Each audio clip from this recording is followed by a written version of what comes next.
अल्लाहुम्मा सल्लि अला सय्यिदिना मुहम्मद व अला आलिहि व सहबिहि कर दिया। आज मेरा उन्वान है, हम खुश क्यों नहीं है और हमारे दुखों का इलाज क्या है। मेरे प्यारे आका सल्लल्लाहु अलैहि वसल्लम के प्यारे दीवानों, उसी मुनासिबत से मैंने कुरान मुकद्दस की इतनी मशहूर और मारूफ आयत करीमा की तिलावत की है कि हमने उस आयत को बार बार सुना है। आइए, मेरा इमाम फरमाता है, जिसकी तस्कीन से रोते हुए हंस पड़े उस तबस्सुम की आदत पे लाखों सलाम। मेरे प्यारे आका सल्लल्लाहु अलैहि वसल्लम के प्यारे दीवानों, आज हमारे पास सब कुछ है, हमारे पास खुशियां मौजूद नहीं है, हमारे पास मकानात बड़े बड़े हैं, हमारे पास खुशियां नहीं, हमारे पास बैंक बैलेंस है, हमारे पास खुशियां नहीं, हमारे पास बेटों की बहुतात है, किसी के पास बेटा नहीं तो वो दुखी रहता है, मन्नतें मांगता है, बुजुर्गों से दुआएं करवाता है। दुआ कर दीजिए आलिम साहब, दुआ कर दीजिए पीर साहब, दुआ कर दीजिए सैयद साहब। मेरे पास बेटा नहीं, जिसके पास बेटा नहीं वो गमगीन है कि मेरे पास बेटा नहीं। जिनके पास 8-8 10-10 बेटे हैं वो भी गमगीन है कि मेरा बेटा कोई भी मुझे रखने के लिए घर में तैयार नहीं। बेटे वाले भी गमगीन, बेटी वाले भी गमगीन, मकान वाले भी गमगीन, फुटपाथ पे सोने वाले भी गमगीन, कीमती लिबास पहनने वाले भी गमगीन, अल्लाह अकबर, और फटे पुराने लिबास पहनने वाले भी गमगीन। जिनके दस्तरखान पर अल्लाह अकबर, दस्तरखान पूरा के पूरा नेमतों से सजा हुआ है और भरा हुआ है। अगर 2-2 लुक़मे सारी डिश से ले लें तो उनका पेट भर जाए, फिर भी खाना बच जाए, खाने की बहुतात है, फिर भी इंसान गमगीन है। अल्लाह अकबर, खुशी किसके पास है? दुनिया में 95% से ज्यादा लोग गमगीन है। इंसान थोड़ी देर के लिए किसी को देखकर मुस्कुरा लेता है, लेकिन हकीकत में उसको दिली खुशियां हासिल नहीं। मेरे होठों पे दिखावे का तबस्सुम है, मगर मेरी आंखों में उदासी के दिए जलते हैं। उन मुस्कुराने वालों से पूछो, ये मुस्कुराहट सिर्फ रस्मी तौर पर चेहरों पर है, वरना आंखों के अंदर उदासी और मायूसी के दिए जल रहे हैं। अल्लाह अकबर, दिलों के अंदर गमों की भट्टियां पक रही है, इंसान गम के अंदर डूबा हुआ है। अल्लाह अल्लाह, लाखों की प्रॉपर्टी होने के बावजूद, जमीन जायदाद होने के बावजूद, हुस्न होने के बावजूद, कमाल होने के बावजूद, इल्म होने के बावजूद, एजुकेशन होने के बावजूद, आज का इंसान कहता है मुझे किसी चीज की कमी नहीं। अगर कमी है तो खुशियों की कमी है। आज हमारे पास खुशियां नहीं। बड़ी बड़ी डिग्री वाले गमगीन है, बड़े बड़े मकान वाले गमगीन है, बड़े बड़े दुकान वाले गमगीन है, बड़े कारोबारी गमगीन है, बड़े बड़े आर्टिस्ट गमगीन है। आखिरी गमों का इलाज क्या है? दुखों का इलाज क्या है? सबके दुखड़े यकसा हैं, सबके गम यकसा हैं। मेरे प्यारे आका अलैहिस्सलाम के प्यारे दीवानों, मुझे यहाँ किसी साहिबे दिल की एक बयान करता हिकायत याद आती है कि कोई खुश नहीं, हर एक गमगीन है। एक मर्तबा ऐसा हुआ कि कौवा डाल पर बैठा है और वो दरख्त की डाल पर बैठे हुए काए काए करता है। ऐसे में उसने एक बगले को देखा जो दरिया में बैठ करके, दरिया पे बैठ करके अपनी खूबसूरत चोंच से मछली निकाल रहा था। कौवे ने बगले को देखा और देखने के बाद उसके पास आकर के बड़ी हसरत से कहता है, यार तुम कितने खूबसूरत हो और तुम किस तरह खुश नसीब हो कि अल्लाह ने तुम्हें इतना खूबसूरत रंग दिया है। मैं तो इसी गम और हसरत में डूबा हुआ हूँ कि मैं काला हूँ और मेरा रंग अच्छा नहीं है, तुम्हारा रंग कितना अच्छा है। उस बगले ने कहा, मेरे पास तो एक ही रंग है, जरा उसके पास जा जिसको देखकर मैं भी हसरत करता हूँ और मैं गम में डूबा हुआ हूँ कि एक रंग मेरे पास है लेकिन 2 रंग उस तोते के पास है, जिसका पूरा बदन हरा, जिसके गले में लाल रंग का पट्टा और कभी कभी इंसानों जैसी खूबसूरत बोली भी बोल लेता है। कौवा उड़ करके उस तोते के पास गया, तोते से कहा, तोते तू कितना खुश नसीब है, तुझे कितनी खुशियां मयस्सर है कि तेरे पास 2-2 रंग है। उस मिट्टू ने उस तोते ने कहा तुझे नहीं पता मेरे पास तो 2 रंग है, जरा उस मोर के पास जा जिसके एक एक पर में कई कई रंग लगे हुए हैं, इतना खूबसूरत और हसीन है जिसको देखकर मैं भी हसरत करता हूँ। कौवे ने पूछा उसका पता क्या है? कहा वो चिड़िया घर में होगा। कौवा ढूंढते ढूंढते जब चिड़िया घर में पहुंचा तो क्या देखा, एक पिंजरे के इर्द गिर्द बच्चों का जमघटा लगा हुआ है, लोग भी खड़े हुए हैं, और जब झांक के देखा तो उसके अंदर मोर मौजूद था। उस मोर के पास भीड़ देखकर कौवा दूर रह गया। जब भीड़ छट गई तो उसके बाद उस कौवे ने धीरे से आकर उस मोर से कहा, यार तू कितना हसीन और खूबसूरत है, तेरे सर का ताज, तेरी चोंच, तेरा खूबसूरत पंख, उस पर तेरे पंखों के अंदर जगह जगह डिजाइन, मैं तो हैरान हूँ, तुझ जैसा खुशनसीब कोई नहीं। मोर ने रोते हुए कहा, कौवे मुझसे बेहतर तू है। उसने कहा वो कैसे? कहा तुझे देखकर मैं हसरत करता हूँ और मैं गमों में डूबा हुआ हूँ। ये बता कि तू जब चाहता है अपने दोस्तों से मिलने चला जाता है, तू जहाँ चाहता है उड़ करके हवाओं में प्रवास करता है, जिसके पास जाता है चला जाता है, जो चाहता है कर लेता है। अरे ये हुस्न कोई दिखावे का है? और ये इस हुस्न से फायदा क्या है? मैं इस कैद और बंद की सजा भुगत रहा हूँ, अगर ये हुस्न ना होता तो ये कैद क्यों होती? मैं इस पर परेशान हूँ कि अल्लाह ने मुझे कौवा क्यों नहीं बनाया। अगर कौवा होता कम से कम आजादी के मजे तो लेता। मेरे आका अलैहिस्सलाम के प्यारे दीवानों, कहानी किस्से का ये इज्तिमा नहीं है, हमारे स्टेज बड़ा जिम्मेदार है, लेकिन मौलाना रूम की सुन्नत ये है, उनका तरीका ये है कि वाकयात को इबरत के तौर पर इस तरह वो बयान करते हैं। आपसे मैं पूछना चाहता हूँ, क्या बिल्कुल हमारा हाल इन परिंदों की तरह नहीं? कौवा सोचता है मैं बगले की तरह हो जाऊं, बगला सोचता है मैं तोते की तरह हो जाऊं, तोता सोचता है मैं मोर की तरह हो जाऊं, मोर सोचता है मैं आजादी की जिंदगी मुझे मैसर नहीं। हर इंसान गोया के गम में डूबा है, किसी न किसी का कोई ना कोई टेंशन जरूर है, कोई ना कोई गम में मुब्तला जरूर है।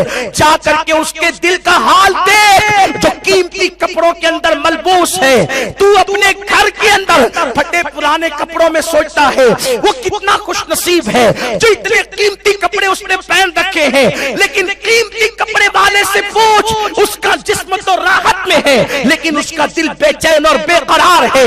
नर्म गद्दों पर सोने वाले से पूछ, वो पूरी पूरी रात करवटें बदल करके गुजार देते हैं लेकिन उनको चैन की नींद नहीं आती, उनको इत्मीनान की नींद नहीं आती। खूबसूरत और हसीन कुर्सियों पर बैठने वाले लीडरों से पूछ, पूरी दुनिया के अंदर वो हसरत की निगाह से देखे जाते हैं, लेकिन कीमती कुर्सी पर भी उनका दिल किसी टेंशन के अंदर, उनका दिमाग किसी टेंशन का शिकार है। किसी को चैन नहीं। चैन मिलेगा कैसे? खुशियां मिलेगी कैसे? दुखों का इलाज कैसे होगा? तो मेरा करीम कुरान में इरशाद फरमाता है, अला इन्ना औलिया अल्लाहि ला खौफुन अलैहिम वला हुम यहज़नून। जो अल्लाह के दोस्त हैं आगाह हो जाओ, जिनको अल्लाह ने अपने लिए चुन लिया है, जो अल्लाह के दोस्त हैं उनको गम नहीं है, उनको खौफ नहीं है। आप मुझे बताएं औलिया अल्लाह को गम क्यों नहीं है? अगर वो बिस्तर पर हैं तो भी उनको गम नहीं है, अगर वो तख्त पर है तो भी उनको गम नहीं है, वो तख्ते पर है तो भी उनको गम नहीं है। यही वजह तो है कि बादशाहों ने बादशाहत को छोड़ करके फकीरी इख्तियार की है, लेकिन कोई फकीर न मिलेगा जिन्होंने फकीरी को छोड़कर बादशाही को इख्तियार किया हो। हुजूर मखदूम अशरफ जहांगीर सिमनानी की जिंदगी को देखे, बादशाहत को ठुकरा करके फकीरी इख्तियार करने के लिए समनान से पंडवा का सफर तय करते हैं। इसी तरीके से हजरत इब्राहिम इब्ने अदहम को देखें, इब्राहिम इब्ने अदहम ने बादशाहत को तर्क किया, नर्म गद्दों को छोड़ दिया और आप जंगलों बियाबान की खाक छानते हैं। मेरे प्यारे आका अलैहिस्सलाम के प्यारे दीवानों, आखिर क्या वजह है? वलियों को गम क्यों नहीं है? वो गम से दूर क्यों है? वो बेगम क्यों है? उनके पास गम क्यों नहीं? तो कुरान उसका रीजन बयान करता है। गमों से निजात कब मिलेगी? गमों से निजात कब मिलेगी? गमों का मदावा कब होगा? दुखों का इलाज कब होगा? कुरान कहते हैं अल्लदीना आमनू, जो ईमान वाले यानी उनके पास मोहब्बत रसूल मौजूद है, इश्क रसूल मौजूद है, क्योंकि ईमान नाम इश्क रसूल का है। लोग अदीब बन गए, खतीब बन गए, आर्टिस्ट बन गए, दौलतमंद बन गए, करोड़पति बन गए, मालदार बन गए, क्या आशिक रसूल भी बने?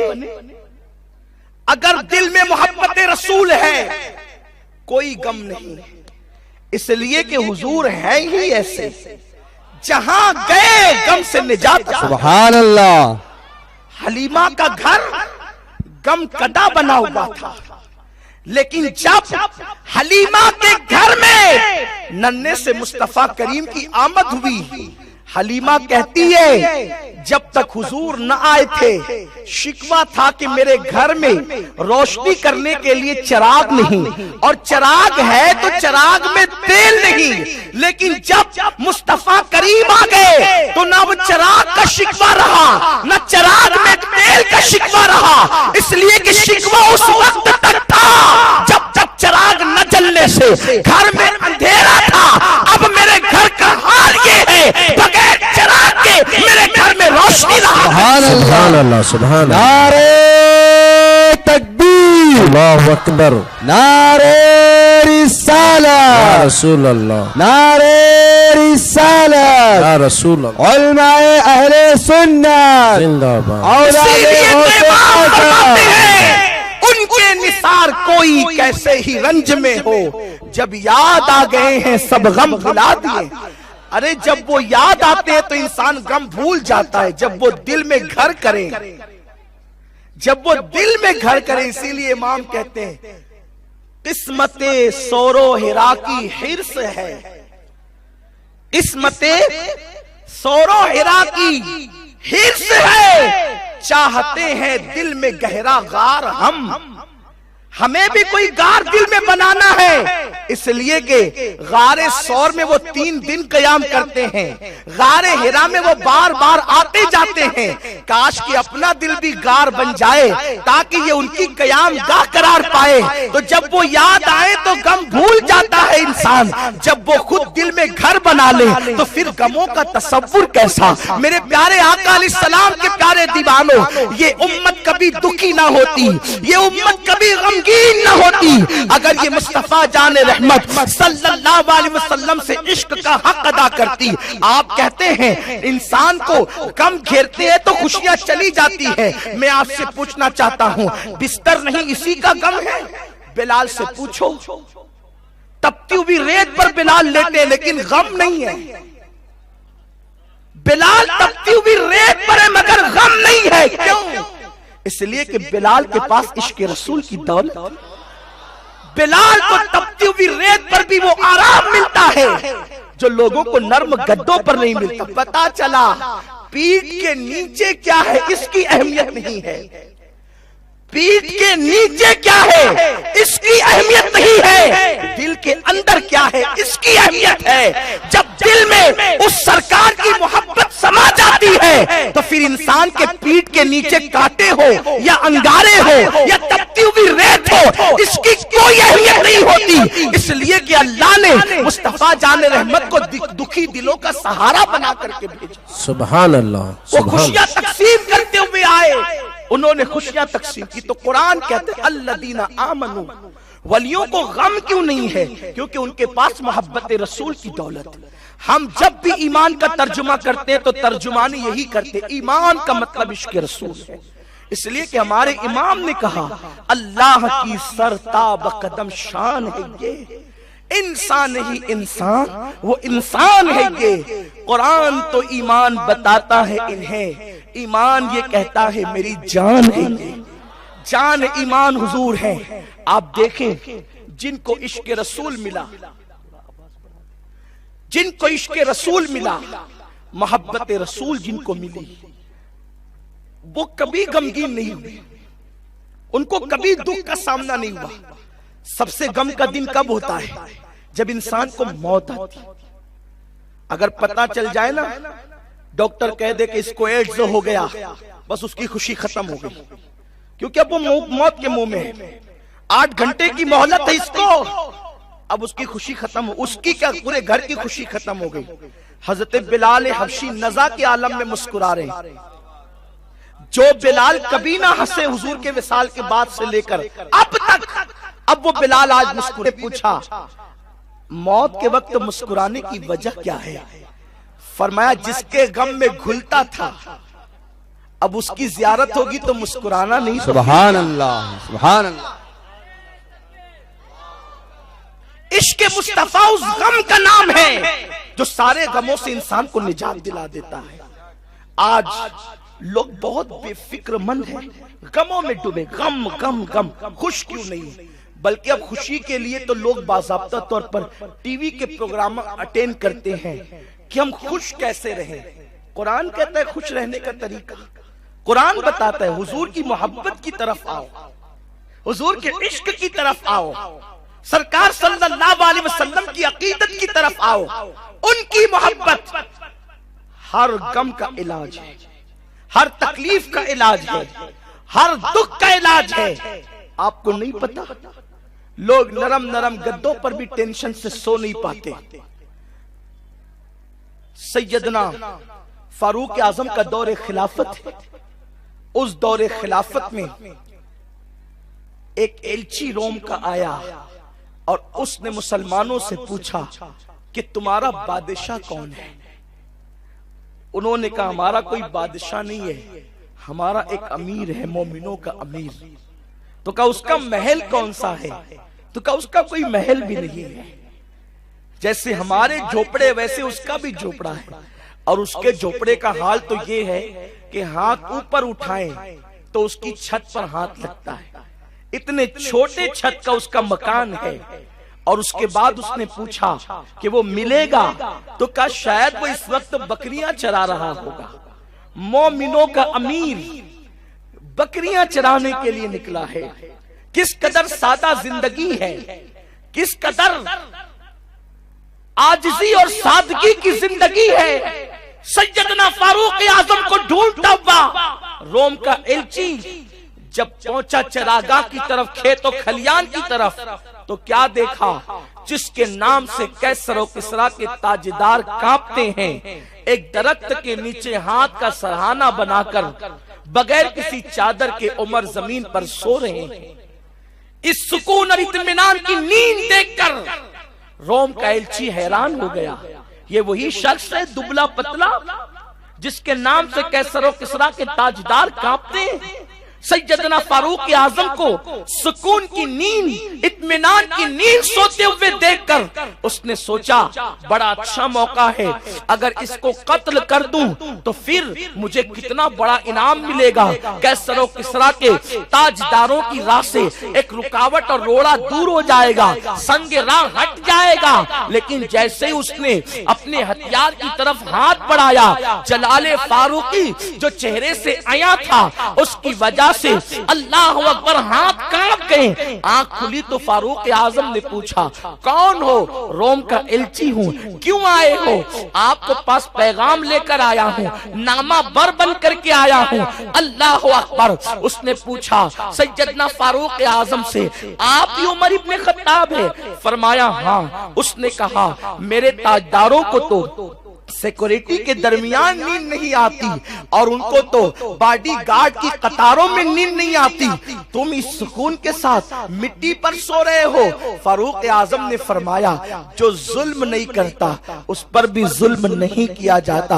आप मुझे बताएं किस इत्मीनान की जिंदगी उन लोगों की थी। आज हमारे पास सब कुछ है लेकिन हमारे पास सुकून की दौलत नहीं, खुशियां नहीं, इसलिए कि दिल में अब रसूल की मोहब्बत नहीं बसती इल्ला माशाअल्लाह। अब तो दिल में सूद की मोहब्बत बसती है, अब तो दिल में माल की मोहब्बत बसती है, अब तो दिल में गाने बाजों की मोहब्बत बसती है, अब तो दिल में ज़िना की मोहब्बत अंगड़ाइयां लेती है, अब तो दिल में किसी के हुस्न जमाल की मोहब्बतें अंगड़ाइयां लेती है। मैं तुमसे पूछना चाहता हूं, एक मोहब्बत को छोड़कर तुम लाखों मोहब्बत के असीर बन गए और तुमने सुकून को गारत कर दिया, तुम्हारी खुशियां तुमसे छीन गई। मेरे प्यारे आका सल्लल्लाहु अलैहि वसल्लम के प्यारे दीवानों, मायूसी की जिंदगी गुजारने वालों, खुशियों के मुतलाशियों, तुम्हें खुशियां ज़िना के अड्डों पर न मिलेगी, तुम्हें खुशियां शराब के अड्डों पर न मिलेगी,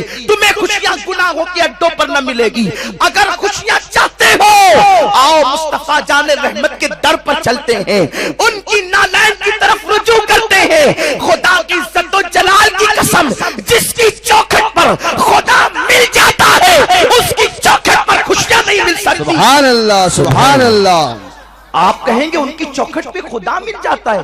कुरान कहता है वलौ अन्नहुम इज़ ज़लमू अनफुसहुम जाऊक फस्तगफरुल्लाह वस्तगफर लहुमुर रसूल लवजदुल्लाह तव्वाबर रहीमा। ए महबूब, जब ये अपनी जानों पे जुल्म करें तो आपकी बारगाह में आ जाए और तौबा करें। अगर आप इनकी तौबा पर सिफारिश कर दे, सिफारिश करें आप इनकी तौबा पर, तो क्या होगा? लवजदुल्लाह, ये अल्लाह को पा लेंगे। और ये नहीं कब पा लेंगे, अल्लाह को जरूर पा लेंगे। लवजदुल्लाह, ये अल्लाह को जरूर पा लेंगे। अल्लाह तो कहता है फसम्मा वजहुल्लाह, अल्लाह का जलवा तो हर तरफ है। तो हुजूर के यहां पाने में और जगह पाने में फर्क क्या है, यह भी खास बात है। जब कुरान कहता है फसम्मा वजहुल्लाह, हर जगह अल्लाह का जलवा है, तो फिर हुजूर के यहां जाने में क्या खास बात है? जब हर जगह उसका जलवा है, तो पार्कों में भी पा लेंगे खुदा को, चांद को देखकर भी पा लेंगे खुदा को, सूरज को देखकर भी पा लेंगे खुदा को, मस्जिदों में भी पा लेंगे खुदा को, खानकाहों में भी पा लेंगे खुदा को। हुजूर की चौखट की खुसूसियत क्या है? याद रखना, अल्लाह को पाना जरूरी नहीं है, बल्कि इस हालत में पाना है, तव्वाब और रहीमा। इस हालत में वो पाएंगे कि अल्लाह उनकी तौबा को कबूल करने वाला और उन पर रहम करने वाला। हर जगह पाओगे। एक मिसाल के जरिए से आपको समझाऊं। देखो, आप हजरत बुलबुले बागे मदीना से मिलना चाहते हैं, बड़ी तमन्ना है मिलने की, लेकिन आपको पता चला ये हाशमिया हाई स्कूल के टीचर हैं, तो बंबई पहुंचे और वहां पहुंचने के बाद सोचा यार इस्माइल हबीब मस्जिद में भीड़ बहुत होगी, तो एक काम करते हैं, वहां भीड़ नहीं होगी तो हाशमिया हाई स्कूल चलते हैं। अब ये स्कूल की उलझनों में ऐसे उलझे और इतने टेंशन का शिकार, बच्चों को मार रहे हैं, टीचरों को तंबी कर रहे हैं, ऐसे मत पढ़ाओ, ये करो ये करो। उतने में आप हाथ चूमने के लिए पहुंच गए, पा तो लिया, लेकिन खान साहब की जलाली फटी फटी नजर देखकर दिल ने कहा अल्लाह यहां ना आता तो अच्छा होता। पाया ना, लेकिन काम नहीं बना। उल्टा सोचे थे ये ना मिलते तो अच्छा होता, ना मिलते तो अच्छा होता, लेकिन इसके बरक्स इस्माइल हबीब में गए, भीड़ बहुत है, लेकिन किबला हुजूर अमीर सुन्नी दावत इस्लामी मौजूद है और ये उनके सामने हाथ बांधकर खड़े हुए हैं। अब स्कूल का लाख टेंशन, टीचर को लाख डांटना, सबके अपने अपने मामलात, लेकिन सामने वो मौजूद है जो दिल रुबा है और मिलना उससे है जिससे आप वहां भी मिलने गए थे तो दिल कर रहा था न मिलते तो अच्छा होता। अब यहाँ है, दिल रुबा के सामने खड़े हैं। अब आप आए, जरा अस्सलाम वालेकुम मिलने तो दो, तो प्यार से मुस्कुरा के हाथ दे दिया, जी भर के चूम ले, बिला तस्बीह बिला तमसील। वो खुदा तो हर जगह मिलता है, लेकिन तव्वाब और रहीमा की शक्ल में मिलता है, तो दरे मुस्तफा पर मिलता है। हर जगह मिलेगा तो बनी बिगड़ सकती है, दरे मुस्तफा पे मिलेगा तो बिगड़ी भी बन जाए। सुभान अल्लाह। नारे तकबीर, अल्लाहु अकबर, नारे रिसाला, या रसूल अल्लाह, औलादे गौसे आज़म जिंदाबाद, सुन्नी दावत इस्लामी जिंदाबाद, उलमाए अहले सुन्नत जिंदाबाद। सुभान अल्लाह। लोग कहते हैं दरे मुस्तफा की जरूरत क्या है? खुदा से पूछो दरे मुस्तफा की जरूरत क्या है? जो दरे मुस्तफा पर खुदा को पाते हैं वो कहते हैं बखुदा खुदा का यही है दर, नहीं और कोई मफर मकर, जो वहां से हो यही आके हो, जो यहाँ नहीं तो वहां नहीं। सुभान अल्लाह, सुभान अल्लाह, बहुत कुछ। सुभान अल्लाह। जिसकी चौखट पर खुदा मिलता हो उसकी चौखट पर खुशियां नहीं मिल सकती, लेकिन हमने उस रसूल की चौखट को छोड़ दिया, हमने उस महबूब की चौखट को छोड़ दिया। हम तो दर दर पर गुनाहों के अड्डों पर खुशियां ढूंढ रहे हैं, शराब की सुराहियों के अंदर खुशियां नहीं। अगर शराब की सुराहियों में खुशियां होती तो फिर दुनिया शराब पीकर खुश होती। लेकिन उनसे पूछो मगरबी दुनिया जो शराब के अंदर डूब चुकी है, अब वो शराब पी पी कर थक गए और अब वो चाहते हैं शराब छोड़ देना। लेकिन उनकी पोजीशन ऐसी है कि चोर कंबल को छोड़ना चाहता है, लेकिन कंबल अब चोर को छोड़ने के लिए तैयार नहीं है। बिल्कुल ऐसा हाल मगरबी दुनिया का है, वो शराब पी पी कर तंग आ गए। अगर शराब से खुशियां मिलती तो मगरिब की दुनिया के अंदर भी लोग खुश होते, लेकिन जाकर के मगरिब का दौरा करो, अमेरिका को देखो, अल्लाह अकबर, बरतानिया को देखो, यूरोप के ममालिक को देखो, जाकर के देखो कनाडा की सरजमीन पर मगरबी दुनिया के मुल्कों का दौरा करो, उनकी जिंदगियों को पढ़ो तो पता चलेगा पूरी पूरी रात शराब और शबाब में डुबा कर भी उनको खुशियां मैसर न आई। खुशियां नहीं आ सकती मैसर जब तक के दरे मुस्तफा की तरफ न आओ, बल्कि शराब तो वो मनहूस चीज है, अल्लाह अकबर, जिसकी वजह से इंसान मजीद मायूसी का शिकार होता है, मजीद गमों के अंदर डूब जाता है, तकलीफ का शिकार होता है। मेरे आका मुस्तफा करीम रऊफ रहीम सल्लल्लाहु अलैहि वसल्लम ने इरशाद फरमाया, शबे मेराज मेरे अल्लाह ने मुझे बताया, ए महबूब, तेरा जो उम्मती जितनी मिकदार में शराब पिएगा उतनी मिकदार में मैं उसको जहन्नमियों का खौलता हुआ पीप पिलाऊंगा। मेरे आका सल्लल्लाहु अलैहि वसल्लम के दीवानों, अगर बेटली से उसके जख्म से हम पीप निकलता हुआ देखते हैं तो हमें घिन आने लगती है। मुझे बताओ कि जब अपने बेटे की उंगली से निकलने वाले पीप को देखना हमें गवारा नहीं, हमें बर्दाश्त नहीं होता, तो अल्लाह अकबर, जब शराब के घूंट जितनी मिकदार में पिए गए हैं उतनी मिकदार के अंदर अल्लाह जहन्नमियों का पीप पिलाएगा। और फिर लोग सोचते हैं कि किसी लड़की से नाजायज मोहब्बत करेंगे तो अपने दिल की कैफियत उसको बताएंगे, कोई शेयर करने वाला तो चाहिए। आज फिल्मों के जरिए से, सीरियलों के जरिए से पैगाम दिया जा रहा है, हम मोहब्बत करने वाले और सारी दुनिया नाखुश है और मोहब्बत करने वाले बहुत खुश हैं। मैं आपसे एक बात कहना चाहता हूं, हंसने की बात नहीं, जो लोगों ने भी नाजायज मोहब्बत की 99% लोग नाकाम हुए, और जब धोखा खाया तो कोई पागल हो गया। एक मर्तबा मैं इंटरनेट पर बैठकर मैंने पागलों के इंटरव्यू देखे कि पागल खानों के अंदर उनसे इंटरव्यू लिए गए, तो ज्यादातर तादाद उन लोगों की थी जिन्होंने मोहब्बत में अपने महबूब से, महबूबा से धोखा खाया, वो पागल हो गए। और जो पागल हुए या जिन्होंने मोहब्बत में धोखा खाया, अब वो दुआएं करते हैं, अल्लाह कभी किसी से मेरा दिल ना लगे, अब मेरा दिल किसी से वाबस्ता ना हो, मेरा दिल किसी की मोहब्बत में गिरफ्तार ना हो। मैं दर्जनों शोरा की शायरी गिना सकता हूँ, गालिब जैसा जिसकी शायरी के अंदर औरत और लड़की का तस्वुर नहीं। हिंदुस्तान के शोरा ने जब शायरी पर किताबें लिखी तो उन्होंने कहा हिंदुस्तान के 3 शायर ऐसे हैं, जिन्होंने शायरी की है, लेकिन इनकी शायरी में लड़की है ही नहीं। एक तो इकबाल, एक गालिब और एक जो है वो मीर। ये तीन शोरा ऐसे हैं जिनकी शायरी के अंदर लड़की नहीं। लेकिन गालिब लड़की न सही, किसी यार से तो दिल लगा होगा। इसीलिए गालिब जब धोखा खाते हैं तो कहते हैं जिसको अक्ल दे खुदा उसकी गली, जिसको हो जानो दिल अजीज, जिसको हो जानो दिल अजीज उसकी गली में जाएं क्यों। आप गौर करें, दिल लगाकर जब धोखा खाया तो फिर गालिब जैसा दानिशमंद, गालिब किसका नाम है?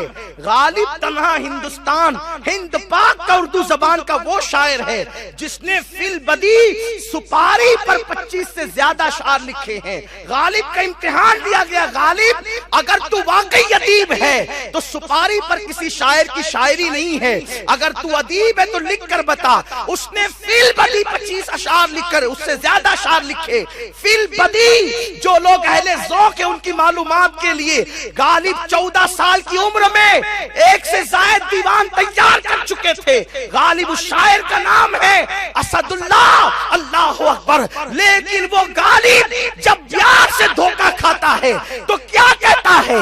जिसको हो जानो दिल अजीज उसकी गली में जाए क्यों। जिसको जान प्यारी हो, जिसको दिल प्यारा हो, वो उस धोखेबाज सनम की गली में क्यों जाए। लेकिन मैं गालिब की रूह से कहता हूँ, गालिब तुमने गलत जगह दिल लगाया। खैर से बात ये होती कि तुम उससे दिल न लगाते जिसकी गली में न जाने की तुमने कसम खा ली। अगर तुम मेरे महबूब से दिल लगाते, उससे दिल लगाते जिसको खुदा भी प्यार से देखता है। और तुम्हारे पास एक और शायर आया और उसका नाम इमाम अहमद रजा था। उसने किसी दुनिया के इंसान से दिल नहीं लगाया, और जब उसने रसूल आज़म से दिल लगाया, हर जगह बेवफाई है, वहां तो कोई बेवफाई है ही नहीं। कितना भी वफादार महबूब होगा, रात को तो छोड़कर अपने घर जरूर जाएगा और उतनी देर के लिए तड़पा जाएगा। लेकिन ये कैसा महबूब है? अन्नबी औला बिल मोमिनीन मिन अनफुसिहिम, ये तो जानों से ज्यादा करीब है। बिस्तर पे लेटो तो जान से ज्यादा करीब, कब्र में लेटो जहां मां नहीं आती, बाप नहीं आता, भाई नहीं आता, माँ जब इकलौते को छोड़े आ कह के बुलाते ये हैं, बाप जहां बेटे से भागे लुत्फ वहां फरमाते ये हैं। अल्लाहु अकबर, बंदे को मरकत में थपक कर मीठी नींद सुलाते ये हैं। मीठा मीठा ठंडा ठंडा पीते हम है पिलाते ये हैं। गालिब को कहूँ, गालिब ने भी उस रसूल से दिल लगाया, इनकार नहीं। लेकिन जहां तक शायरी की बात हो रही है, इसलिए कह रहा हूँ, गालिब अगर तुम उनसे दिल लगाते तो फिर तुम ये नहीं कहते जिसको हो जानो दिल अजीज उसकी गली में जाए क्यों। अगर अहमद रजा की तरह तुम भी उनसे दिल लगाते तो उसी जमीन पे तुम भी कहते, बड़े मजे में कहते, उसी अंदाज में कहते, फिर के गली गली तबाह ठोकरे सबकी खाए क्यों। दिल को जुआ देखो तेरी गली से जाए। सुभान अल्लाह, नारे तकबीर, नारे रिसालत, रसूल अल्लाह, नारे रिसालत, या रसूल औलादे गौसे आज़म जिंदाबाद, औलादे गौसे आज़म, जिंदाबाद, उलमाए अहले सुन्नत जिंदाबाद, नारे रिसालत, या रसूल अल्लाह। कहाँ वो तसव्वुर कि उसकी गली में जाए क्यों, और कहाँ महबूब की वफा तेरी गली से जाए क्यों। और सारी जिंदगी उनके होके रह जाएं और कहें ठोकरे खाते फिरोंगे, उनके दर पे पड़ रहो। काफिला तो ऐ रजा अव्वल गया आखिर गया, अल्लाह अकबर। तो तुम महबूब के चुनने में गलती करते हो। महबूब कितना भी वफादार हो कभी तो छोड़ कर जाएगा, लेकिन ये वो महबूब है जो कभी जो आता जाता ही नहीं, जो ऐसा आता है कि कभी नहीं जाता। अन्नबी औला बिल मोमिनीन मिन अनफुसिहिम बता रहा है। और कितना करीब महबूब करीब होगा तो बाजू से बाजू लगा के बैठेगा, तवज्जो है, महबूब करीब होगा तो बाजू से बाजू लगा के बैठेगा, दिल में उठने वाले हौक का उसको पता नहीं होगा। लेकिन ये कैसा महबूब है, ये दिल से भी करीब है, जान से भी करीब है। दिल में गम बाद में आते हैं, पहले उसे खबर हो जाती है। दिल में तकलीफें बाद में आती है, पहले उसे खबर हो जाती है। क्योंकि कुरान कहता है हरीसुन अलैकुम बिल मोमिनीना रऊफुर रहीम, ये तुम पर मेहरबान है और मोमिनों पर तो कमाल मेहरबान मेहरबान। इमामुल मुतकल्लिमीन मौलाना नकी अली खान रहमतुल्लाही ताला अलैह ने फरमाया, रसूल पाक अपनी जान से ज्यादा अपनी उम्मत से प्यार करते हैं। अल्लाह अकबर, कोई ऐसा महबूब न मिलेगा, कोई ऐसा दिलदार और दिलबर न मिलेगा कि जो अपनी जान से ज्यादा आपसे प्यार करे। लेकिन अल्लाह अकबर, और फिर वहां प्यार करने का बदला क्या है? तवज्जो, हर प्यार करने वाले की जब जवानी ढलती है तो महबूब दामन झिड़कता है। गालिब इसीलिए तो कहते हैं, लूटा जमाने ने असदुल्लाह खातुमे, वो वलवले कहा वो जवानी किधर गई। देखा, जब जवानी जाती है तो दामन महबूब खींचता है और किसी और से वाबस्ता करता है। ये कैसा महबूब है? बच्चे हो तो भी प्यार करें, जवान हो तो भी प्यार करें, और बूढ़े हो तो भी प्यार करें। बल्कि जैसे उम्र बढ़ती जाए महबूब का प्यार भी बढ़ता जाता है। अरे मुर्दों से कोई प्यार नहीं करता, ये कैसा महबूब है कि मुर्दों से भी प्यार करता है। इंसान जिंदा है मुहीब, तो मुहीब आने की तमन्ना करता है, लेकिन जब मुहीब मर जाता है तो ये खुद उसकी कब्र में तशरीफ लाता है। कब्र में लहराएंगे चश्मे नूर के, जलवा फरमा होगी जब तलात रसूलुल्लाह। नारे तकबीर, नारे रिसालत। जो मरने के बाद भी ना छोड़े, वो कैसा महबूब है। खुशियां जरूर मिलती अगर उनसे दिल लगता, अगर उनसे दिल, इसीलिए तो जिनका दिल लगा वो दुआएं करते थे, दिल को उनसे खुदा जुदा न करे, बेकसी लूट ले खुदा न करे। दिल उनकी तरफ लगा तो कामयाबी ही कामयाबी है। तो अर्ज कर रहा था, खुशी क्यों नहीं मिलती? दो चीजें हैं। एक तो कुरान कहता है अल्लदीना आमनू, आशिक रसूल बन जाओ खुशी मिलेगी। लेकिन आशिक रसूल जो होता है उसका लाजिमा भी साथ में है, वकानु यत्तकून। जो आशिक होगा वो मुत्तकी भी होगा। आशिक कभी बेहतियात नहीं होता, आशिक के पास एहतियात बड़ी होती है। तकवा, तकवा किसे कहते हैं? आज हम कसरत से इबादत की तरफ तवज्जो देते हैं, लेकिन तकवा कसरत इबादत का नाम नहीं है सिर्फ, बल्कि गुनाह से बचने का नाम तकवा है। इबादत की तरफ तवज्जो है।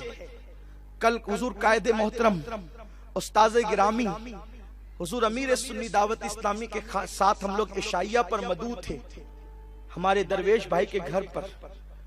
तो हजरत फरमा रहे थे कि मैं 25 दिन अमेरिका में रहकर आया हूं, तो मैंने देखा कि इतनी लंबी लंबी दाढ़ी है, नमाज के पाबंद है, लेकिन शराब की दुकानें चलाते हैं।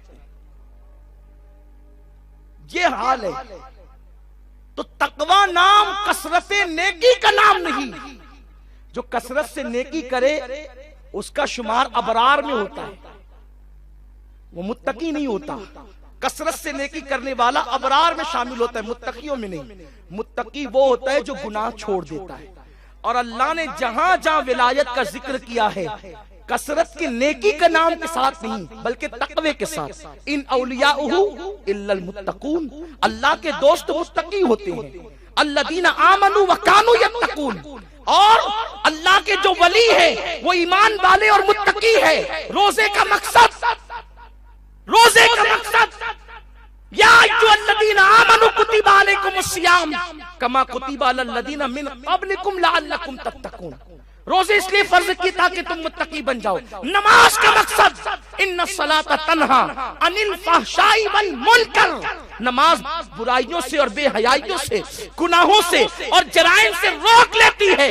वो कैसी नमाज है जो गुनाह से नहीं रोकती? आका फरमाते हैं जिनकी नमाज उनको गुनाह से न रोके वो नमाज इंसान को अल्लाह से दूर कर देती है। और यहाँ बेचारे तबलीगी जमात वाले अभी इसी में उलझे हुए हैं कि नमाज पढ़ो सब माफ हो जाएगा। अरे नमाज कबूल होगी तो सब माफ होगा, जब पेट में हलाल ही नहीं तो नमाज कबूल कैसे? पेट के अंदर हराम जा रहा है, शराब के अड्डों का पैसा जा, पेट के अंदर झूठ बोला हुआ पैसा जा रहा है, पेट में फरेब के साथ हासिल किया पैसा जा रहा है। सरकार का उसूल आज़म दस्तगीर से किसी ने पूछा इस मुकाम पर फाइज कैसे हुए? फरमाया दो चीजें, सिद्क़े मकाल, अक्ले हलाल। हमेशा सच बोलता रहा और हलाल खाता रहा। अब तो बड़ी बड़ी दाढ़ियां हैं लेकिन हलाल का तसव्वुर कहां है? खूबसूरत टोपियां, हलाल का तसव्वुर कहां है? हसीन और जमील कपड़े, हलाल का तसव्वुर कहां है? और मेरे आका फरमाते हैं तलबुल हलाल अला फरीदतुन अला कुल्ले मुस्लिम, तलबुल हलाल फरीदतुन अला कुल्ले मुस्लिम। हर मोमिन पर, हर मुस्लिम पर हलाल रोजी का तलब करना ये फर्ज है। लेकिन हलाल का तसव्वुर कहां है? हराम हराम हराम। इसीलिए हुजूर गौसुल आज़म दस्तगीर ने फरमाया जब रोजा रखते हो तो हलाल खाना पानी छोड़ देते हो, और जब इफ्तार करते हो तो लोगों के खून से। लोगों ने अर्ज़ की हुजूर लोग तो गिज़ा से इफ्तार करते हैं, खून से इफ्तार कौन करता है? फरमाया वो जो तुम गिज़ा खाते हो, हराम रुपयों की कमाई हुई गिज़ा, वो गिज़ा नहीं है, वो लोगों का खून है जिससे तुम इफ्तार करते हो। हर इबादत की कबूलियत सिर्फ और सिर्फ हलाल रोजी पे डिपेंड करती है। आज शुबा का लुकमा पेट में जा रहा है, हराम लुकमा पेट में जा रहा है, जो जी में आ रहा है खा रहे हैं, झूठ बोल के कारोबार कर रहे हैं, धोखा दे के कारोबार कर रहे हैं, किसी का हक गसब कर रहे हैं, किसी का माल छीन रहे हैं, और नमाज पढ़ो सब माफ है। वो नमाज कैसी?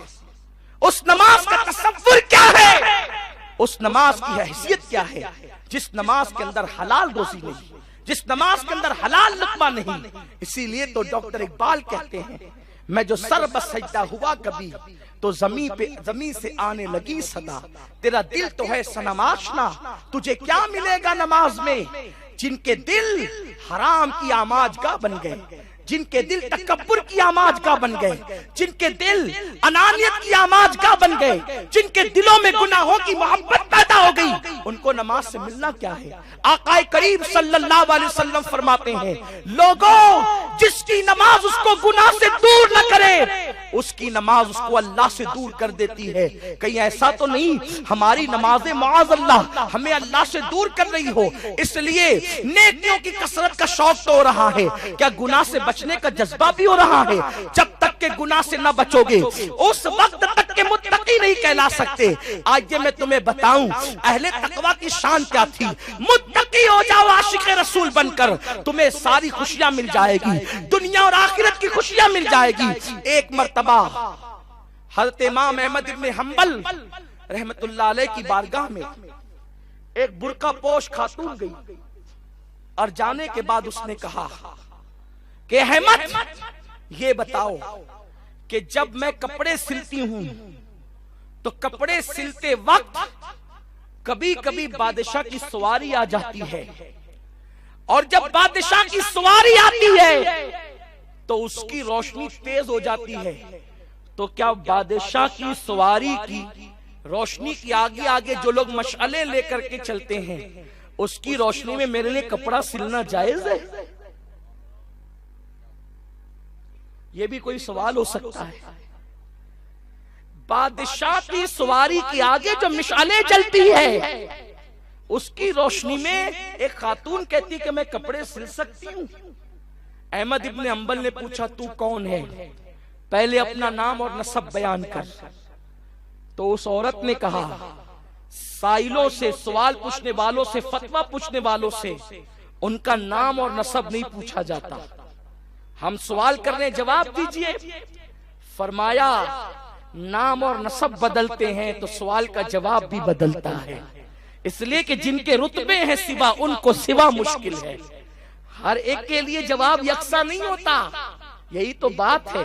एक शख्स राबिया बसरी के पास आया, माँ राबिया ज़कात कितने % देनी चाहिए, ज़कात कितनी देनी चाहिए? फरमाया तेरा मसला बताऊं कि मेरा मसला बताऊं? का माँ तू भी मुसलमान मैं भी मुसलमान, दोनों मुसलमान, तेरी ज़कात अलग मेरी अलग। फरमाया इसीलिए तो पूछती हूँ कि तेरी बताऊं कि मेरी ज़कात? का माँ तेरी भी बता दे मेरी भी बता दे। का तुम लोगों की ऐसी कि 2.5% निकाल दो, 100 पे 2.5 निकाल दो, अका तेरी का जितना दिया सब निकाल दो। ये होती है अहलुल्लाह की शान, ये अल्लाह वालों का मकाम। लोग तो 2.5 भी नहीं निकालते। वो क्या लोग थे, वो क्या लोग थे, फाका करके खुश यूं ही थोड़ी रहते थे। उनको अल्लाह पे भरोसा था, अल्लाह पे तवक्कुल था। यहाँ तो ये सोचे किस रास्ते से आए और खा ले, न हलाल और न हराम। क्या तमीज है हलाल और हराम की? नेकी और गुनाह में क्या तमीज और फर्क है? फिर गम ना होंगे तो क्या होगा, मुश्किलें ना होगी तो क्या होगा। एक मर्तबा राबिया बसरी, बात राबिया बसरी की, राबिया बसरी के घर मेहमान आए, 2 रोटी पका के रखी थी इफ्तार के लिए, एक अपने लिए एक अपनी कनीज के लिए। इफ्तार करेंगे, ऐसे में बात ये हुई कि जब मेहमान आ गए तो कहा रोटियां 2 ही है और इतने सारे मेहमान कैसे खिलाएंगे? तो कनीज को बुला के कहा क्या क्यों फिक्रमंद है? का फिक्र इसलिए है कि रोटी 2 है, मेहमान इतने ढेर सारे, सब तो नहीं खा पाएंगे, एक एक लुकमा भी सबको नहीं आएगा। का एक काम कर, एक रोटी उठा के अल्लाह की राह में खैरात कर दे। का ये भी कोई फलसफा है? और जमा करना है और तू खर्च कर रही है। कहा मैं जितना कहती हूं उतना कर। फिर क्या हुआ, एक रोटी दे दी गई, एक रोटी इधर दी गई। एक नौकर आया, दरवाजे पे दस्तक दी, कनीज से कहा पूछ कौन है? वो कहा कि मेरे मालिक ने भेजा है। दरवाजा खुला तो देखा कि वो 4 रोटियां अपने सर पे लेकर खड़ा था। फरमाया राबिया मेरे मालिक ने तुझे तोहफा दिया है। का क्या है? रोटी है। कितनी है? 4। अब मैं नहीं लेती, जा वो किसी और का होगा, मुझे नहीं भेजा, तू गलती से आ गया। वो चला गया। कनीज ने कहा माई तेरी बात मेरे समझ में नहीं आती, 4 रोटियां थी, एक पड़ी थी, 5 हो जाती। फरमाया चुप रहे। और उसके बाद अभी ये बात हो रही थी, फिर एक आया, अब क्या 7 रोटियां लाया है, का ये मेरे लिए नहीं किसी और के लिए है। उसके बाद तीसरा आया, उसने कहा माई 10 मेरे मालिक ने तुझे दिया है, कहा ये मेरा हिस्सा है। रोटियां 10 ली, कनीज खुश हो गई। 4 और 7 का सौदा न हुआ तो 10 रोटियां मिल गई। कनीज ने कहा माई 4 चली गई थी तो मेरा दिल छोटा छोटा होता था, फिर 7 गई तो और छोटा होता था, लेकिन मैं देख रही थी कि तेरे माथे पर कोई शिकन न था, तेरे माथे पर कोई गम और अफसुर्दगी न थी। ये तुझे कैसे पता चला कि 4 और 7 तेरी नहीं 10 तेरी है? का तू नादान है, हुजूर की हदीसें पढ़ती है समझती नहीं। क्या मेरे महबूब ने नहीं कहा जो अल्लाह की राह में 1 देगा अल्लाह उसको 10 अता फरमाएगा? जब मेरे महबूब ने कहा 10 देगा तो 4 और 7 पर सौदा क्यों करूं? अरे जिसके कहने से बगैर देखे खुदा को 1 माना, उसके कहने से इस पर भी ईमान लाई, 1 दोगे तो 10 मिलेगा। अल्लाह सुभान फलसफा यही था। इतनों को मैं तो खिला नहीं सकती, लेकिन जब 1 खैरात करूंगी तो मिलेगी 10 और 10 मिलेगी तो शान से इनकी मेहमानी करूंगी। खुशियां उसी वक्त मिलेगी जब ये शान होगी, इस शान से जिंदगी गुजरेगी। अब ना अल्लाह के साथ वो रिश्ता है, ना रसूलुल्लाह के साथ वो रिश्ता है। बस महफिलों में आएंगे तो कहेंगे हम हुजूर के नाम पे जान दे देंगे, महफिलों से जाएंगे तो फजर की नमाज में भी नहीं उठेंगे। हंसने की बात नहीं, सोचो तो सही, जो कौम नमाज फज्र में अपनी नींद कुर्बान न करे, उस कौम को आशिक रसूल कहलाने का हक क्या है? आकाए करीम सल्लल्लाहु अलैहि वसल्लम फरमाते हैं जो मुझसे इश्क का दावा करे और पूरी रात सोता रहे वो झूठा है। इश्क रसूल का दावा करके पूरी रात सोने वाला झूठा है। जो फजर में भी नहीं उठता उसका अंजाम क्या होगा? मेरे प्यारे आका सल्लल्लाहु अलैहि वसल्लम के प्यारे दीवानों, तो इमाम अहमद इब्ने हंबल की बारगाह में एक बुर्का पोश खातून आई और कहने लगी, बादशाह की जो मशअले जलती है उसकी रोशनी में सिलना जायज कि नाजायज? आपने फरमाया तेरा नाम और नसब क्या है? तो उन्होंने कहा, साइलों से, सवाल करने वालों से, मुस्तफ्तियों से नाम और नसब नहीं पूछा जाता।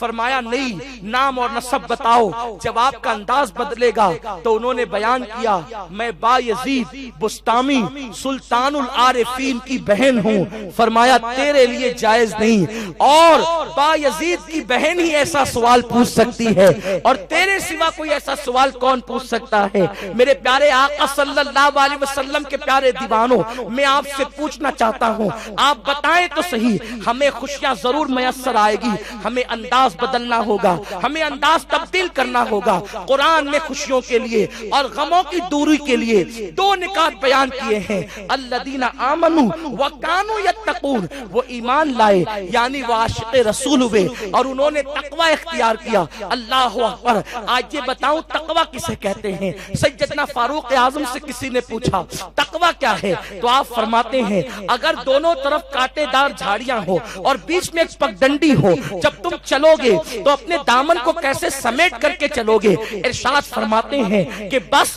जिंदगी को मुश्तबा चीजों से और हराम चीजों से बचाकर गुजर जाने का नाम तकवा है। मेरे प्यारे आका सल्लल्लाहु अलैहि वसल्लम के प्यारे दीवानों, अल्लाहु अकबर। इमाम अहमद इब्ने हंबल रहमतुल्लाहि ताला अलैह के दौर में बकरी चोरी हो गई, तो आपने पूछा बकरी की उम्र कितनी होती है? लोगों ने बकरी की उम्र बताई, उतने साल तक के आपने बकरी का गोश्त नहीं खाया।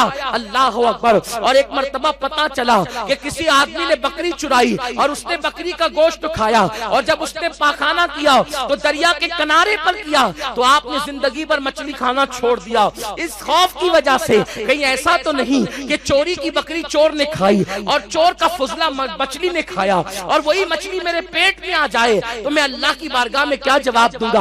आप तवज्जो फरमाएं, अहले तकवा की शान ये थी, तभी उनकी जिंदगी के अंदर इबादतों की लज्जतें मौजूद थी, उनकी आंखों के अंदर हया मौजूद थी। हम तो हराम खाए जा रहे हैं, इसीलिए आंखें हराम काम कर रही है, हराम खाए जा रहे हैं, कान हराम काम कर रहे हैं। मेरे आका सल्लल्लाहु अलैहि वसल्लम के दीवानों, बुजुर्गों का हजरत सैयदना दाऊद ताई रहमतुल्लाहि ताला अलैह एक मकान में 40 साल तक के रहे। किसी ने कहा दाऊद तेरे मकान के अंदर छत नहीं, फरमाते अल्लाह की कसम मुझे मालूम नहीं कि मेरे मकान में छत नहीं है, मेरे मकान में छत नहीं, मुझे पता नहीं। कहा 40 साल से रहते हो नहीं पता? फरमाया हुजूर ने बिला जरूरत आंखें उठा के देखने से मना फरमाया है, तो ऊपर देखने की कोई जरूरत ही महसूस नहीं हुई, इसलिए मैंने कभी अपने घर की छत भी नहीं देखी। आज हम अपनी आंखों से क्या नहीं देखते? बड़ी माजरत के साथ कौन क्या देखता है हमें नहीं मालूम, लेकिन हर आदमी अपने आप को अच्छी तरह जानता है। जो कौम दूसरों की बेटियों की इज्जत को तहफ्फुज देती थी, आज वही कौम की बेटियों की आबरू इसी नौजवानों के हाथों लुट रही है। हम अपनी बेटियों को बाजू में बिठाकर सीरियल देखते हैं, फिल्में देखते हैं, हीरो हीरोइन का जिना देखते हैं। कल की बेटी इतनी शरीफ थी कि बाप के सामने वो कभी आती भी नहीं थी निकलकर, और आज बाप अपनी बेटी को बिठाकर फिल्में और सीरियल देखता है, जिना के मनाजिर देखता है। एक शख्स की बेटी भाग गई, एक बुजुर्ग के पास आया, कहने लगा मेरी बेटी भाग गई, कोई अमल करें वो वापस आ जाए। बुजुर्ग ने कहा तू अपनी बेटी के साथ बैठकर फिल्में तो देखता ही होगा। कहा हाँ देखता तो था। तो कहा बेटी को भगाने का तरीका तो तूने सिखाया और अब भाग गई तो तू मेरे पास आया है, जालिम बाप। कितना बड़ा अलमिया है। कल का बाप बेटी को इस तरह अदब सिखाता था कि जवान बेटी कभी बाप के सामने ना आती थी, और आज का बाप कितना बेगैरत हो। कल की बहन भाई के सामने बेपर्दा न आती थी, इतना अदब था भाई का, और आज भाई को पता है कि मेरी बहन फुला के साथ अफेयर कर रही है, फिर भी भाई रोकने के लिए तैयार नहीं। क्यों? इसलिए कि बहन की सहेली के साथ इसका चलता है तो इसके दोस्त के साथ उसका चलता है। किस कदर बड़ा अलमिया है। कल एक भाई की गैरत ये थी कि अगर उसको पता चल जाता कि मेरी बहन को किसी ने तक लिया तो मरने मारने पर आमादा हो जाता। और आज का भाई अपने दोस्त को घर में लाता है, वो बहन को घूर घूर के देखता है और लोग कहते हैं जदीद दौर है, नया दौर है, नया। कहां से बरकत होगी, कहां से खुशियां मिलेगी, कहां से राहतें मिलेगी, कहां से आराम मिलेगा। मेरे प्यारे आका सल्लल्लाहु अलैहि वसल्लम के प्यारे दीवानों, कुरान ने कितना सीधा रास्ता बताया। जो तकवा इख्तियार करे और ईमान लाए, ईमान लाकर तकवा इख्तियार करे, इश्क रसूल के बाद तकवा इख्तियार करे, हम उसको गमों से बचा लें, उसे खुशियों वाली जिंदगी देंगे। खुशियां सब चाहते हैं, तकवा कोई नहीं चाहता। खुशियां सब चाहते हैं, मुत्तकी बनना कोई नहीं चाहता। खुशियां सब चाहते हैं, गुनाह छोड़ना कोई नहीं चाहता। जिस दिन मेरी कौम गुनाह छोड़ देगी वो दिन हमारे लिए खुशियों का दिन होगा। और आपको नहीं पता, जिस वक्त मेरे रसूल ने सहाबा की तरबियत की और सहाबा ने ईमान लाने के बाद गुनाहों को छोड़ दिया, अल्लाह ने उन्हें कैसी खुशियां अता की। वो कैसर और किसरा के ताजदार बन गए, तख्त तो ताज उनके कदमों में आ गए। एक एक सहाबी इतना मालदार हो गया कि यमन से लेकर के ज़कात चलने वाला चलता है, मदीने मुनव्वरा तक आया, लेकिन उसको कोई गरीब नहीं मिला। मेरे प्यारे आका अलैहिस्सलाम के प्यारे दीवानों, हजरत सैयदना अबू हुरैरा को जब बहरीन का गवर्नर बनाया गया, ये अबू हुरैरा पढ़ने पढ़ाने वाले सहाबा में से थे, असहाब सुफ़ा में से थे। लेकिन इस्लामी हुदूद इतनी बड़ी, इतनी बड़ी, इतनी बड़ी कि फिर पढ़ने पढ़ाने वालों को भी गवर्नर बना दिया गया। तो अबू हुरैरा 5 लाख रुपए लेकर के आए तोहफा मदीने मुनव्वरा की मरकजी हुकूमत के लिए। फारूक आजम से कहा कि मैं 5 लाख लेकर के आया हूं। तो आपने हंस करके कहा कि तेरा काम पढ़ना पढ़ाना है, तू दुनिया के माल को गिनने का तरीका नहीं जानता। तुझे मालूम है 5 लाख किसको कहते हैं?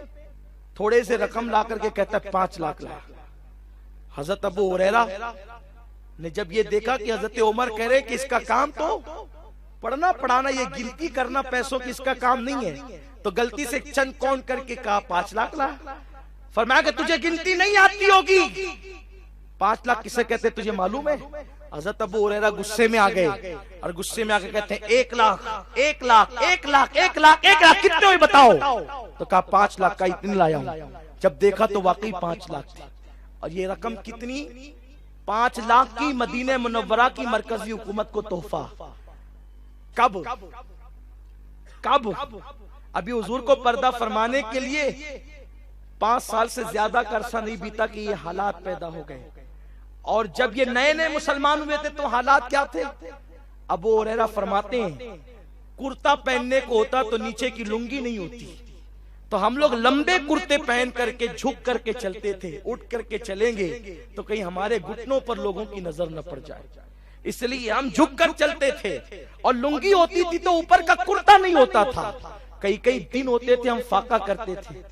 एक वक्त तो ऐसा आया फाका कशी की वजह से कि मेरे पेट को संभाल न सका, तो मैं चित लेट गया मस्जिद नबवी शरीफ के अंदर, ताकि मस्जिद की मिट्टी की ठंडक मेरे पेट को लगे तो मुझे राहत हो जाए। इब्तिदाई इस्लाम में सहाबा का हाल ये था, जब उनको रसूल पाक का दामन मिला, उन्होंने तकवा इख्तियार किया, तो फिर अल्लाह ने माल की फरावानी कितनी की कि अबू हुरैरा जैसा गवर्नर मरकजी हुकूमत को 5-5 लाख तोहफे में ला करके दे रहा है। मेरे प्यारे आका अलैहिस्सलाम के प्यारे दीवानों, फिर कैसी खुशहाली की जिंदगी, और दुनिया में भी खुशहाली और आखिरत में भी खुशहाली, और गमों से बेगानगी हो गई। तो मेरे आका अलैहिस्सलाम के प्यारे दीवानों, आज यमन से जो धुआं उठ रहा है, मुल्क के शाम की जमीन जो खून से लालाजार हो रही है, इराक की सरजमीन पर जो मुसलमानों की गर्दनों पर छुरी चल रही है, कश्मीर की सरजमीन पर जो नौजवानों को छर्रे मार मार करके अंधा किया जा रहा है,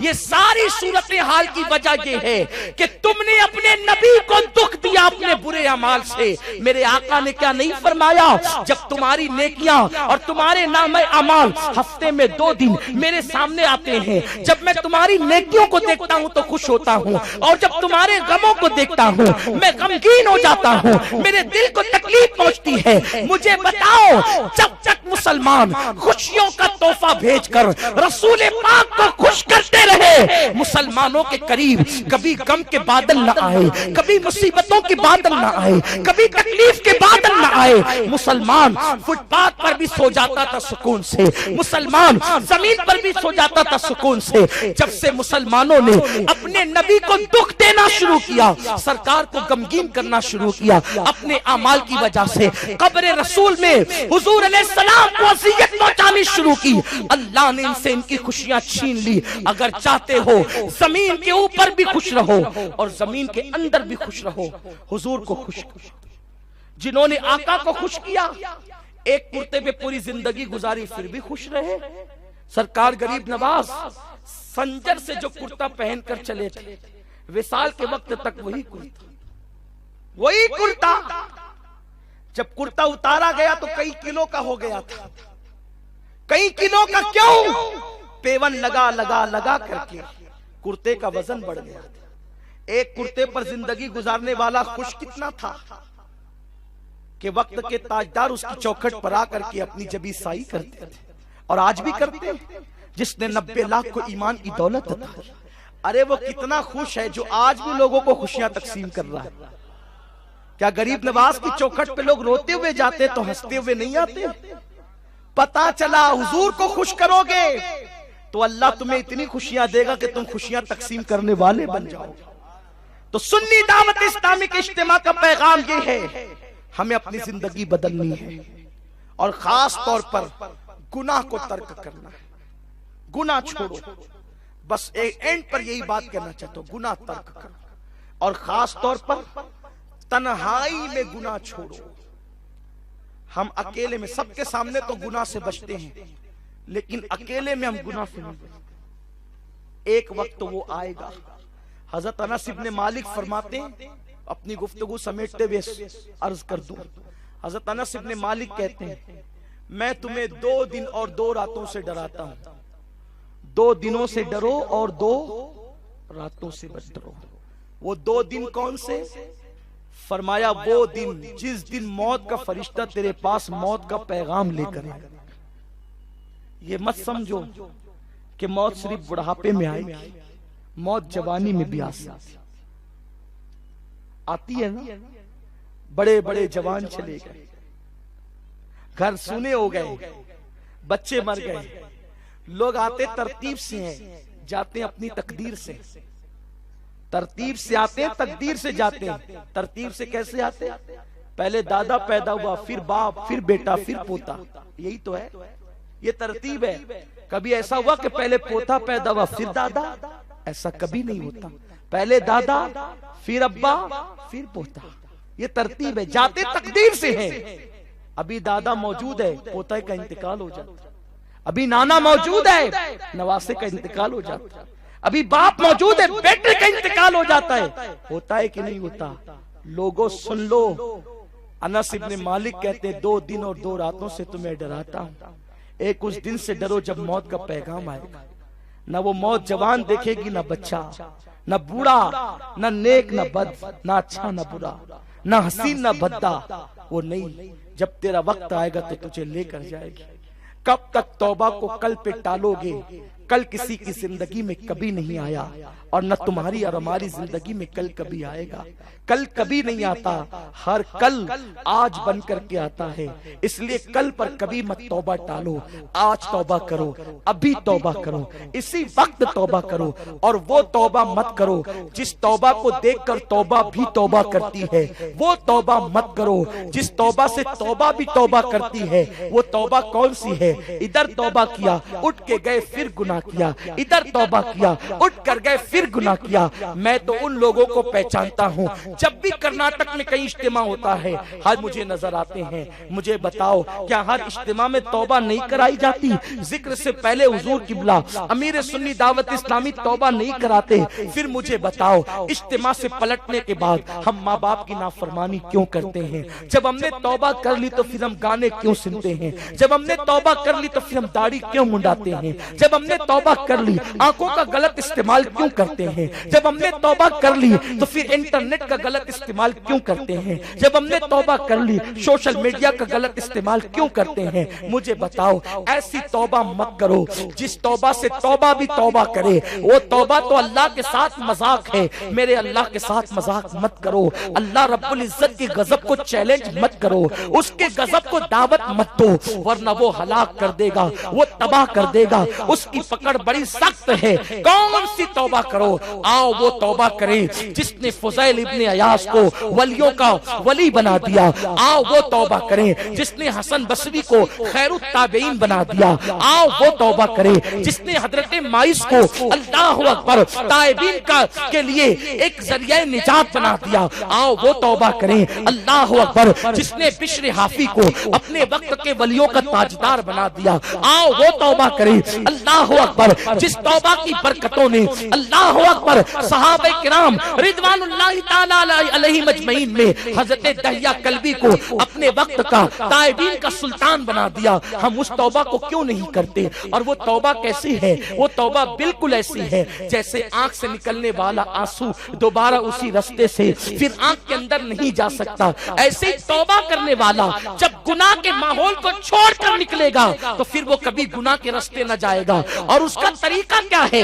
यहाँ से तौबा करो। और तौबा पे कायम रहने के लिए एक माहौल क्रिएट करना जरूरी है, एक माहौल बनाना जरूरी है। माहौल की बरकत से आप अपनी तौबा पे कायम रह सकते हो। और उसके लिए सुन्नी दावत इस्लामी का माहौल मौजूद है। हम मुबल्लिगीन के साथ रहेंगे, नेकियां करने वालों के साथ रहेंगे, हम परहेजगारों के दरमियान रहेंगे तो इंशाअल्लाह नेकियों की आदत पड़ जाएगी। माहौल की बरकत में नेकियां करने का जज्बा पैदा होगा। मैं ऐसे भी नौजवानों को जानता हूँ, अल्लाह अकबर, ऐसे नौजवान जो गुनाहों की जिंदगी गुजारते थे, सुन्नी दावत इस्लामी से वाबस्ता होने के बाद उनकी जिंदगी ये बन गई कि वो हमेशा बावजू रहते नजर आते हैं। अल्हम्दुलिल्लाह ताला ये इनकलाब जिंदगी में क्यों आया? सच्ची तौबा के बाद अच्छे माहौल की बरकत है। तो मैं आपसे गुजारिश करता हूँ खुदा के लिए हम सच्ची तौबा करें, सच्ची तौबा करके जाएं। फिर देखना फाका कशी भी होगी तो दिल को सुकून रहेगा, खुशियां रहेंगी, खुश रहोगे, हमेशा खुश रहोगे। आज खुशियों के मुतलाशी हो। आओ जिस रसूल को अल्लाह ने खुशियां तकसीम करने वाला बना के भेजा, तौबा करके उस रसूल का कुर्ब हासिल करें। और जाते जाते तौबा के मुतालिक बस एक बात, तौबा करने वालों को अल्लाह कितना चाहता है, कितना प्यार करता है। एक बंदा मां से लड़के भाग जाए, मां से लड़के भाग जाए, 40 साल के बाद वापस आके पुकारे मां, तो बोलो मां को वो झगड़ा याद रहेगा?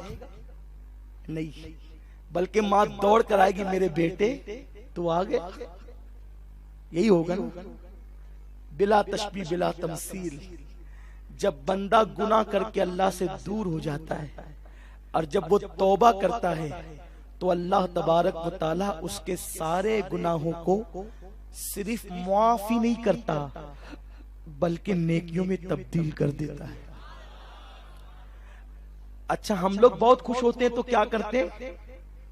लाइटिंग लगाते हैं ना, लाइट जलाते हैं, चरागा करते हैं। बहुत खुश होते हैं तो चरागा करते हैं। कुर्बान जाएं, हदीस पाक में आता है, मेरे आका फरमाते हैं अल्लाह को सबसे ज्यादा कोई अमल अपने बंदों का पसंद है तो वो जवानों की तौबा है। जब कोई जवान तौबा करता है तो अल्लाह 40 दिन तक आसमानों में किंदीले रोशन करता है। फरिश्ते पूछते हैं ये क्या हो रहा है? तो अल्लाह फरमाता है आज मेरे जवान बंदे ने तौबा की है, उसकी खुशी में ये किंदील रोशन की गई। तो आइए हम भी सच्चे दिल से तौबा करें। उम्मीद है कि आज मेरा कोई साथी बगैर तौबा के न जाएगा। हम सब सच्ची तौबा करके जाएंगे और मुझसे वादा नहीं बल्कि अपने अल्लाह से वादा करेंगे। इसलिए कि मेरे दिल के हालात को आप नहीं देखते, आपके दिल के हालात को मैं नहीं देखता, लेकिन हमारे दिल के हालात को वो अलीमुम बिज़ाति सुदूर देखता है, अल्लाह देखता है। तो वो रब हमें देख रहा है, ये सोचकर सच्ची तौबा करें। और याद रखना, गुनाह करोगे कहीं सुकून नहीं पाओगे, नेकियां करोगे तो सुकून पाओगे। हमारी बेचैनी का, गमों का इलाज नेकियों में है, तौबा में है, गुनाह छोड़ देने में है, अल्लाह की इबादत में। एक अल्लाह के वली थे, उनको अल्लाह ने ऐसी निगाहें दी थी कि गैब की चीजें उनको नजर आती थी, कश्फ से वो गैब की चीजें देख लेते थे। एक मर्तबा वो हज के सफर में थे, एक मस्जिद में पहुंचे, तहज्जुद के वक्त क्या देखा कि कोई रो रहा है और रोते रोते कह रहा, अल्लाह मुझे इन्होंने वीरान कर दिया, इस बस्ती को तू वीरान कर दे। इन्होंने मुझे वीरान कर दिया, इस बस्ती को तू वीरान कर दे। इन्होंने मुझे वीरान कर दिया, इस बस्ती को तू वीरान कर दे। बुजुर्गों ने सोचा मस्जिद में कोई दिख तो नहीं रहा है, ये बद्दुआ करता कौन है बस्ती के लिए। उन्होंने जब कश्फ की निगाह से देखा तो देखा कि कोई और नहीं था, मस्जिद खुद अल्लाह की बारगाह में दुआ कर रही थी, अल्लाह इन्होंने मुझे वीरान कर दिया तो इनके घरों को वीरान कर। ये फजर पड़े, फजर में कोई आया नहीं, ये बस्ती में निकले। वो दौर में लोग बिगड़े हुए भी होते थे, लेकिन अल्लाह वालों की बात पे वो यकीन करते थे। बस्ती में निकले, लोग मिले और हर एक का बंदा कहता, हजरत दुआ करें हम बहुत परेशान हैं, हजरत दुआ करें हम बहुत परेशान हैं, हमें खुशियां नहीं है, चैन नहीं, करार नहीं, बेचैन है। फरमाया तुम्हारी बेचैनी का इलाज मैं जानता हूँ, क्या है कि मस्जिद आबाद करो, नमाज पढ़ो, तुम्हारी सारे गम दूर होंगे, खुशियां आ जाएगी। उन्होंने बात मान ली। जब वो सफर हज से वापस लौटे तो देखा कि पूरी बस्ती के लोग, अब कोई शिकायत नहीं करता गम की, अब कोई शिकायत नहीं करता गम की। फिर तहज्जुद में वो बुजुर्ग पहुंचे तो देखा कि अब आवाज आ रही, अल्लाह इन्होंने मुझे आबाद किया, तू इनको आबाद कर, इन्होंने मुझे आबाद किया, तू इन्हें आबाद कर। जब कश्फ की नजर से देखा तो मस्जिद उनके लिए दुआ कर रही थी। तो कहीं हमारी वीरानी की वजह मस्जिदों की वीरानी तो नहीं, हमारे गमों की वजह मस्जिदों को गमगीन करना तो नहीं। तो आइए हम अहद करें, हम सहीहुल अकीदा सुन्नी इमाम के पीछे इंशाअल्लाह जमात के साथ नमाज पढ़ेंगे, मस्जिद को आबाद करेंगे, अल्लाह हमारे घरों को आबाद फरमाएगा। दौरान गुफ्तगू अगर कोई गलती हो गई, अल्लाह पाक अपने हबीब सल्लल्लाहु अलैहि वसल्लम के सदक़े तो फैल माफ फरमाए। अस्तगफिरुल्लाह रब्बी मिन कुल्ली ज़ंबि व अतूबु इलैहि। अब आप